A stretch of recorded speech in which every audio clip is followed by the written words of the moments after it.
பட்டுக்கோட்டை கல்யாணசுந்தரம் மெயினான வீதி இது. இந்த வீதியில் வந்து குழா தொண்டுறேன் அது தொண்டுறேன்னு சொல்லிட்டு போட்டுக்கிட்டு போயிட்டாங்க. 4 வருஷமாக அந்த ரோடு இப்படி தான் இருக்குது. காலையில் சின்ன பிள்ளையிலேருந்து பெரியவங்க வயசானவங்க வந்து எல்லாருமே இதில் தான் பயணம் பண்ணிக்கிட்டு இருக்காங்க. இவங்க பயணம் பண்ணிக்கிட்டு எத்தனை பேர் விழுந்துக்கிட்டு இருக்காங்கன்னு ஒன்றும் தெரிய மாட்டேங்குது.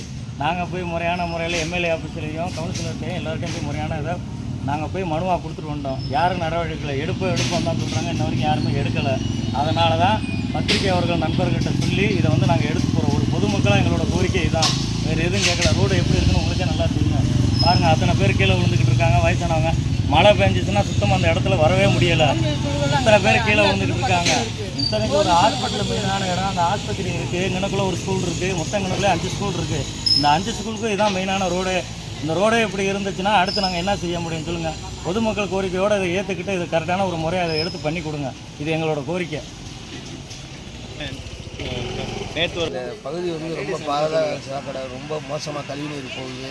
ரோடு வசதி சரியில்லை. கடந்த 5 ஆண்டுகளாக ரொம்ப மோசமாக இருக்குது. இது எம்பி, எம்எல்ஏ, வார்டு கவுன்சிலரு, அதிகாரி அனைவருன்னு சொல்லியாச்சு. சொல்லியும் ஒரு முன்னேற்றமும் இல்லை. இங்கே 2 ஸ்கூல், மெட்ரிக் ஸ்கூல், குழந்தைய ஸ்கூல் இருக்குது. பிள்ளைங்க பள்ளியிடத்துக்கு போக முடியல, வர முடியல, கீழே விழுகுறாங்க. போன வாரம்லாம் ஒரு குழந்தை கீழே விழுந்து சரணா மருத்துவமனையில் சேர்த்துருக்காங்க. ரொம்ப பிரச்சனைக்குரிய இடமா இருக்குது. அதிகாரி வர்றாங்க, சும்மா பேருக்கு ஒரு மண்ணை போட்டுட்டு அவ்வளோதான் முடிஞ்சு, ஃபண்டு இல்லை, நிதி இல்லைன்றாங்க. 2 கவுன்சிலர் வர்றாங்க. இது ஏன் வார்டு இல்லை, இது அவங்க கவுன்சிலர் வார்டு, இது ஏன் கவுன்சிலர் வார்டுன்னு சொல்லி இவங்களுக்குள்ளே இருக்கிற பஞ்சாயத்தில் மக்களுக்கு வந்து கழிவுநீர் சாக்கடையில் தான் போகிறாங்க. நீங்கள் தனிப்பட்ட வரையில் வந்துட்டு மனு எதுவும் கொடுத்தீங்களா சார்? ஆமாம், மனு வந்து எம்பிகிட்ட கொடுத்துருக்கு, எம்எல்ஏ பார்வை கொண்டு போயிருக்கு, கவுன்சிலர்கிட்ட கொடுத்துருக்கு. இதை காட்டி இந்த அரசை கண்டித்து ஒரு வால் போஸ்ட்டு அடிச்சிருக்கு. கலெக்டர் அலுவலகத்துலேயும் ஒட்டியாச்சு. ஒட்டியுமே எந்த நடவடிக்கை இல்லை. ஆமாம், இப்போ சமீபமாக இன்னும் 2 மாதமாகவே ரொம்ப கொடூரமாக இருக்குது ஏரியாவில்.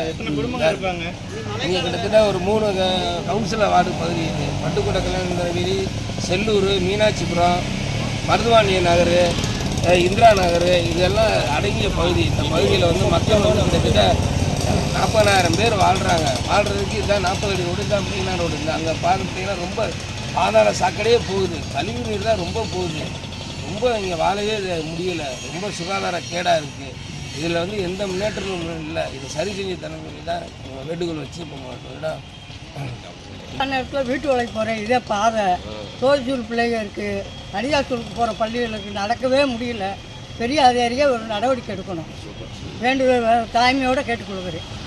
உள்ளூர் செய்திகள் முதல் உலகச் செய்திகள் வரை தெரிந்து கொள்ள மதுரை முரசு சேனலை சப்ஸ்கிரைப் செய்யுங்கள்.